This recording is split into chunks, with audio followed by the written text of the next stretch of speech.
আজ আমরা সন্ধ্যার পরে চলে গেলাম এক ফ্রেন্ডের বার্থডেতে। তার নিজস্ব একটা রেস্টুরেন্ট রয়েছে, তার নাম হচ্ছে দুধওয়ালা কিচেন। সিলেটের বিভিন্ন জায়গায় এই রেস্টুরেন্টটি রয়েছে। এখানে বিভিন্ন দুগ্ধজাত পণ্য তৈরি করা হয়ে থাকে। এর খাবার খুবই সুস্বাদু, বিশেষ করে দইটা আমার খুবই ভালো লাগে। তারপরে এখানে রেস্টুরেন্টের ব্যবস্থা আছে দোতলায়। ফ্রেন্ড এখনও আসেনি। আপনারা যারা সিলেটে আছেন এবং সিলেটে আসবেন তারা অবশ্যই দুধওয়ালার খাবার খেয়ে থাকবেন।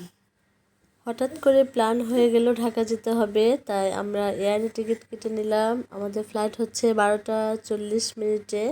এই তো সিলেট এয়ারপোর্টে আমরা হাঁটছি। অবশ্য বাস আছে বিমানের কাছে যাওয়ার, কিন্তু হেঁটেই যাচ্ছি, ভালো লাগছে। আমার বাবুটা আমার হাজব্যান্ডের কোলে, ও খুব খুশি, কারণ বাচ্চারা বাইরে বের হলে খুব খুশি হয়। আমিও হাঁটছি, আমার কোলে আমার ছোট ছেলে আছে। যাই হোক, তারপর আমরা আস্তে আস্তে বিমানের দিকে যাচ্ছি। বিমানটা এখনই ল্যান্ড করেছে ইংল্যান্ড থেকে, এখন ঢাকার উদ্দেশ্যে রওনা হবে। খুব গরম পড়েছে, বাহিরে খুব রোদ দেখা যাচ্ছে। তারপর আমরা আস্তে আস্তে বিমানে উঠে পড়লাম। বিমানে ওঠার সাথে সাথে বিমানের যাবতীয় আনুষঙ্গিক কাজগুলো আমরা সেরে নিলাম। সিট বেল্ট বেঁধে নিলাম, বাচ্চাদের জন্য সিট বেল্ট দিয়ে দেওয়া হয়েছে। বেবিদের সিট বেল্টগুলো বড়দের সিট বেল্টের সাথে অ্যাড করে বেঁধে নিতে হয়। আমার হাজব্যান্ড তাই করছে।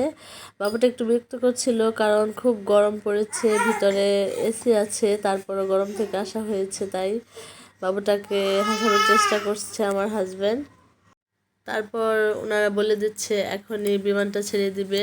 বিমানে চলে আসলো বিমানবালা, এসে আমাদের হালকা নাস্তা দিয়ে গেল। সাথে ছিল পানি, কুকিজ আর পিনাট। তারপর আমরা নাস্তা হাতে নিয়ে নিলাম। এখনই বিমান ছেড়ে দিচ্ছে, খুব শব্দ হচ্ছে, উপরে উঠে চলে যাচ্ছি। বিমানে ওঠার অভিজ্ঞতাটাই অন্যরকম।